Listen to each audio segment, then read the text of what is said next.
بسم اللہ الرحمن الرحیم۔ سبق آموز حقائق حرام کمائی 2 درہم۔ ایک صاحب سفر میں تھے کہ راستے میں نماز کا وقت ہو گیا۔ ایک آبادی میں داخل ہوئے اور نماز کے لیے مسجد کا پتہ کیا تو قریب ہی مسجد مل گئی۔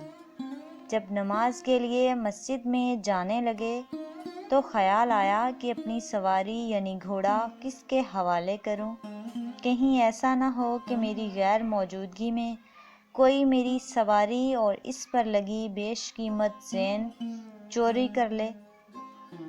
ابھی وہ اسی شش و پنج میں تھے کہ ان کی نظر ایک نوجوان پر پڑی جو انہی کی طرف دیکھ رہا تھا۔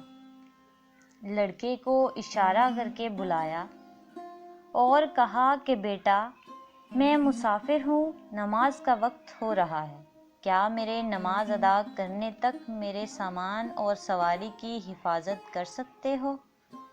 لڑکے نے کہا، کیوں نہیں، آپ بے فکر ہو کر نماز کے لیے جائیں، میں آپ کے سامان کے پاس کھڑا ہوں۔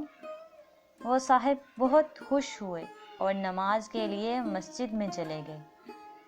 جب نماز پڑھ کر باہر آئے تو یہ دیکھ کر حیران رہ گئے کہ نہ صرف وہ لڑکا غائب تھا بلکہ گھوڑے کی زین بھی غائب تھی۔ خیر صبر کر کے بازار کا رخ کیا کہ نئی زین خرید لوں۔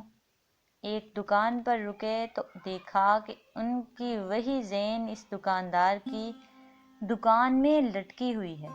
انہوں نے دکاندار سے کہا کہ یہ زین تمہارے پاس کہاں سے آئی؟ اس نے جواب دیا کہ ابھی ایک لڑکا 2 درہم میں بیچ کر گیا ہے۔